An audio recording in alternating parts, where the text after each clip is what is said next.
You ask Tiger to solve. This deals with linear equations with one unknown. The final result is p equals 3. Let's solve it step by step. Group all constants on the right side of the equation. Add 3 to both sides.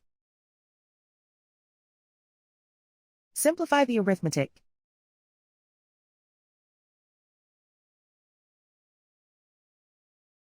Isolate the p. Divide both sides by 2. Simplify the fraction. Find the greatest common factor of the numerator and denominator. Factor out and cancel the greatest common factor. And so the final result is p equals 3.